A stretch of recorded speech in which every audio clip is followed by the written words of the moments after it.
প্যারাগ্রাফের একটা ধর্ম আছে, দুঃখ করে প্যারাগ্রাফ লিখলেই হয় না।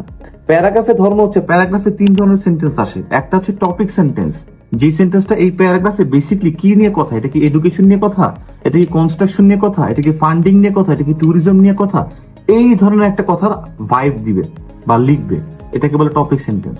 এরপরে যেগুলো থাকে এগুলোকে বলে সাপোর্টিং সেন্টেন্স। সাপোর্টিং সেন্টেন্স বলতে যেটা হয়, আমাদের ওইখানে বইতে যেটা লেখা হয় যে টপিক সেন্টেন্সকে এক্সপ্লেইন করে, না আমি এটা বলি না, আমি বলি উল্টা, টপিক সেন্টেন্সকে স্ট্যাবলিশ করে। এই ওয়ার্ডটা মাথায় ঢুকায় দাও, এক একটা ওয়ার্ড তোমাকে এক এক দিকে পরিচালিত করবে, বুঝতে পারছো?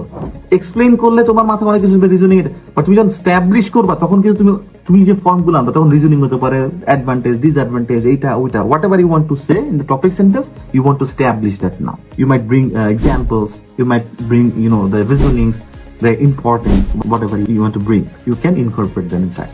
So এইটা গেল, আর হচ্ছে কনক্লুডিং সেন্টেন্স। এটা হচ্ছে কিন্তু একটা প্যারাগ্রাফের নেচার, একটা প্যারাগ্রাফের ধর্ম।